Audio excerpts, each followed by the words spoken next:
Lipase and citric acid are isolated from.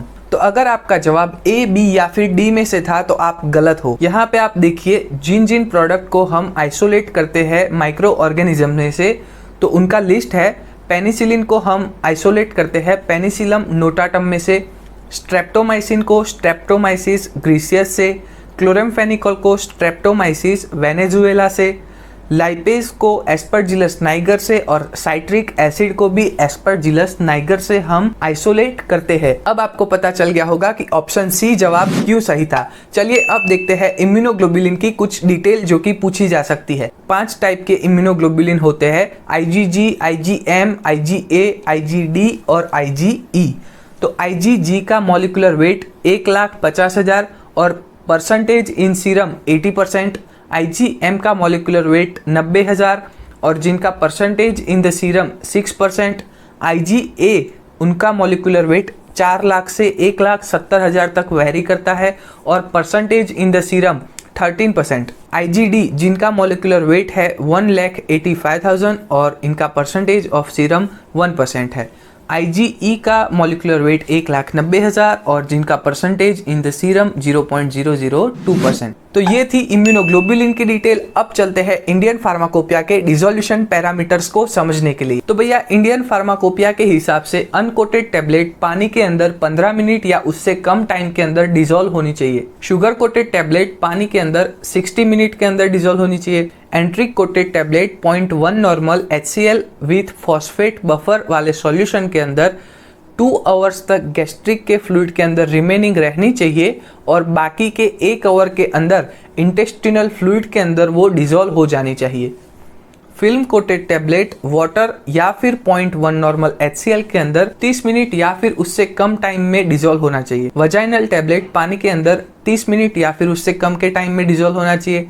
Soluble, dispersible and effervescent tablet पानी के अंदर 3 minute से भी कम टाइम के अंदर डिसॉल्व हो जाने चाहिए। और बाकी रह गए हमारे कैप्सूल, तो हार्ड जिलेटिन कैप्सूल पानी के अंदर 15 मिनट के अंदर डिसॉल्व होने चाहिए और सॉफ्ट जिलेटिन कैप्सूल जो है वो पानी के अंदर 60 मिनट के अंदर डिसॉल्व हो जाने चाहिए। तो अब टैबलेट की बात की है तो टैबलेट के हार्डनेस के पैरामीटर्स को भी देख लेते हैं। तो हार्डनेस के पैरामीटर टैबलेट के है तो इफरवेसेंट टैबलेट होगी, उसकी हार्डनेस 1.3 kg होनी चाहिए, सॉफ्ट की 2 kg होनी चाहिए, जनरल की 4 kg, हार्ड की 6 kg और सस्टेन्ड रिलीज टैबलेट की हार्डनेस 8 kg तक की होनी चाहिए। अब टैबलेट ले ही लिया है तो वेट वेरिएशन का टेस्ट भी देख लेते हैं। तो वेट वेरिएशन का टेस्ट कहता है अकॉर्डिंग टू IP जिन टैबलेट का वेट 130 mg या फिर उससे कम होगा उनका मैक्सिमम डिफरेंस 10% तक अलाउ किया जाएगा। जिनका वेट 130 मिलीग्राम से लेकर के 324 मिलीग्राम तक होगा उनको 7.5% मैक्सिमम अलाउंस दिया जाएगा और जिनका वेट 324 मिलीग्राम से बड़ा है उनको 5% तक का डिफरेंस अलाउ किया जाएगा।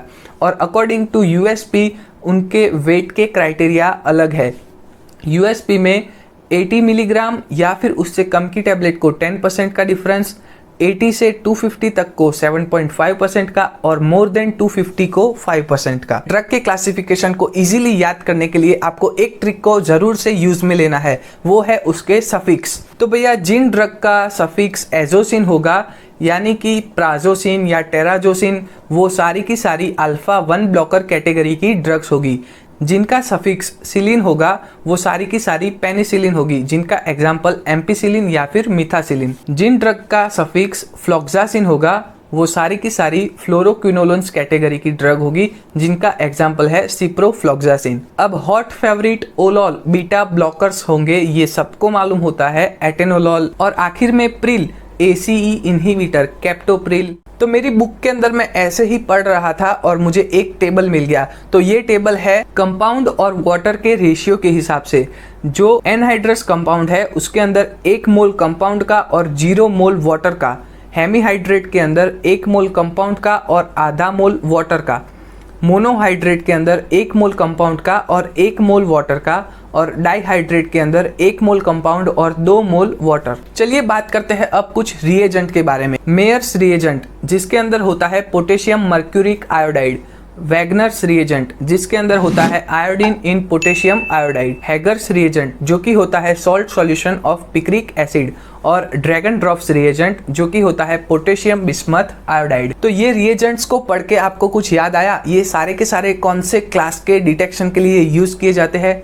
जी हाँ दोस्तों, आपने सही गेस किया, अल्कलॉइड के लिए। तो चलिए देखते हैं अल्कलॉइड के लिए कौन से टेस्ट यूज किए जाते हैं। अल्कलॉइड के लिए ड्रैगन ड्रॉप्स, मेयर्स, वैगर्स, हैगर्स रिएजेंट और टैनिक एसिड टेस्ट और पिक्नोलिक एसिड टेस्ट यूज किए जाते हैं। तो ड्रैगन ड्रॉप्स टेस्ट के अंदर जो रिजल्ट में पीपीटी मिलेगी वो रेडिश ब्राउन कलर की, मेयर्स रिएजेंट में क्रीमी पीपीटी मिलेगी, वैगनर्स रिएजेंट के अंदर रेडिश ब्राउन पीपीटी मिलेगी, हैगर्स रिएजेंट के अंदर येलो पीपीटी मिलेगी, टैनिक एसिड टेस्ट के अंदर बफ कलर की पीपीटी मिलेगी और पिक्नोलिक एसिड के अंदर येलो कलर की पीपीटी मिलेगी। तो ये बात हो गई अल्कलॉइड के डिटेक्शन की। अब बात करते हैं कुछ डिसीज के डिटेक्शन के लिए कौन से स्पेशल टेस्ट अप्लाई किए जाते हैं। तो भैया टाइफॉइड को डिटेक्ट करने के लिए वाइडल टेस्ट, ट्यूबरक्लोसिस के लिए ट्यूबरक्यूलिन टेस्ट, सिफिलिस के लिए वीडीआरएल और वाइडल टेस्ट, लेप्रोसी के लिए लेप्रोमिन टेस्ट, स्कारलेट फीवर के लिए डिक टेस्ट और डिप्थेरिया के लिए शिक टेस्ट एंड हीमोफिलस के लिए डकरी टेस्ट। तो चलिए अब बात हो जाए ड्रग ऑफ चॉइस की। पैरासीटामोल के ओवरडोज में एसिटाइलसिस्टीन को दिया जाता है,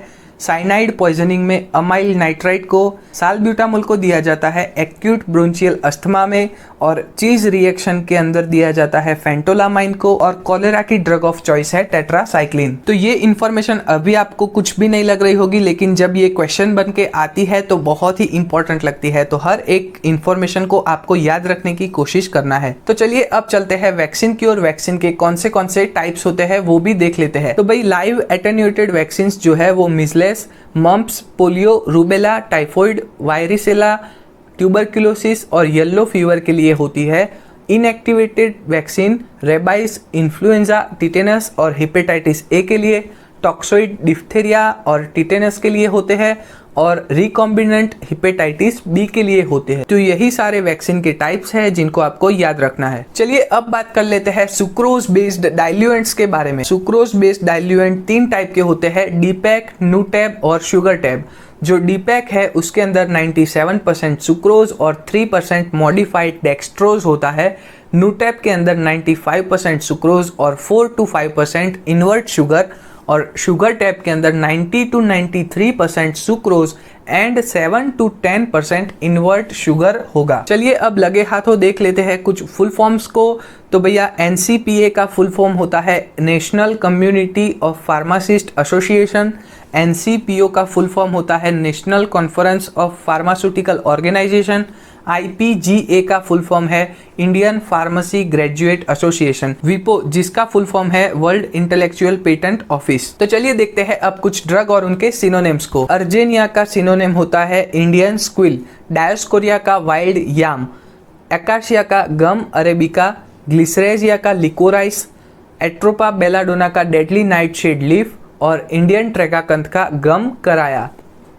तो सिनोनिम्स के बहुत सारे आने वाले वीडियोस के अंदर भी कार्ड होंगे, तो आप नोट्स बनाना शुरू कर दीजिए। तो चलिए अब बात कर लेते हैं विंका की। तो भैया विंका की फैमिली एपोसाइनेसी है, बायोलॉजिकल सोर्स उसका एरियल पार्ट्स ऑफ कैथरेंथस रोजियस है, केमिकल्स उसके अंदर विनक्रिस्टिन और विनब्लास्टिन जैसे मौजूद होते हैं, और जिसका यूज किया जाता है potent anti cancer, hypotensive and anti diabetic की तरह। तो चलिए अब देख लेते हैं कुछ पॉलीमर्स को, कौन से पॉलीमर्स नेचुरल है और कौन से सिंथेटिक पॉलीमर्स होते हैं। इसको याद रखना बहुत ही इजी है। नेचुरल पॉलीमर्स ट्रेगाकंथ, पैक्टिन, कारागिनन, अगार, अल्जिनिक एसिड और जिलेटिन है, और सिंथेटिक या फिर सेमी सिंथेटिक कह लो तो वो सारे के सारे methyl cellulose, hydroxy methyl cellulose, carboxy methyl cellulose and carbopols है। तो चलिए अब एक नजर करते हैं माइक्रोस्कोपी के स्पेशल फीचर जिनसे वो ड्रग का आइडेंटिफिकेशन होता है। ऐसे क्वेश्चन हमारी जीपैट की एग्जाम के लिए बहुत बार इंपॉर्टेंट होते हैं। सेफ्रॉन की स्पेशल माइक्रोस्कोपी होती है ट्राइकोम ऑफ स्टिग्मा,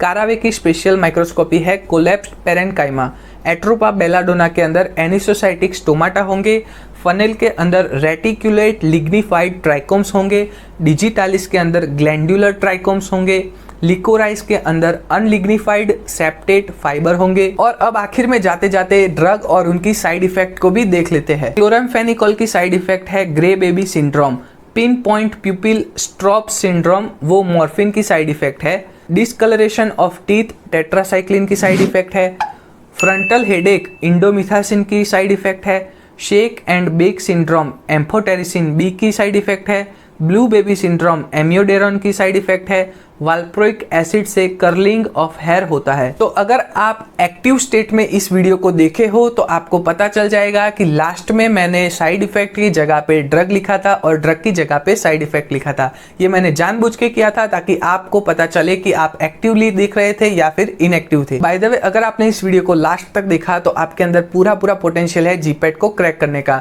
ऐसे ही अपनी जीपैट की प्रिपरेशन को बनाए रखने के लिए चैनल को सब्सक्राइब कर लीजिए। Thank you so much.